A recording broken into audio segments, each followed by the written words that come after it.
Welcome to not వైద్యం. ఈరోజు మనం అతిమూత్ర వ్యాధిని తగ్గించే ఒక సులువైన అద్భుతమైన చిట్కా గురించి మనం తెలుసుకుందామండి.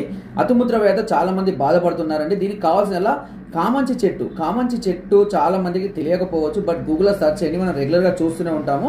సో ఈ కామంచి చెట్టు యొక్క గింజల్ని తీసుకొని వచ్చి దాన్ని కషాయం తయారు చేయాలి. కషాయం అంటే ఒక 1/2 లీటర్ నీటిలో ఈ గింజల్ని వేసి సరిపడా గింజల్ని వేసి మరగనిచ్చి అవి సగానికి మరిగిన తర్వాత ఆవిరైపోయిన తర్వాత మిగతా దాన్ని వడబోసుకొని దానిలో కొద్దిగా తేనె కలుపుకొని ఆ మిశ్రమాన్ని ఉదయం రాత్రి 2 పూటలు కనుక తీసుకుంటూ ఉన్నట్లయితే ఈ అతిమూత్ర వ్యాధి అనేది క్రమక్రమంగా తగ్గిపోవడం జరుగుతుంది.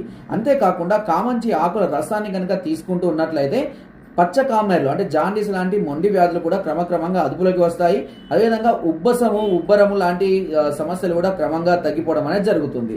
సో కామంచి వల్ల చాలా రకాల లాభాలు ఉన్నాయండి. అది నెక్స్ట్ వీడియోలో నేను మళ్ళీ చెప్తాను. ఇంకా నా వీడియో కనుక మీకు నచ్చినట్లయితే లైక్ చేయండి, షేర్ చేయండి అండ్ సబ్స్క్రైబ్ చేయడం మాత్రం అస్సలు మర్చిపోకండి. మీకు ఎలాంటి సమస్యలు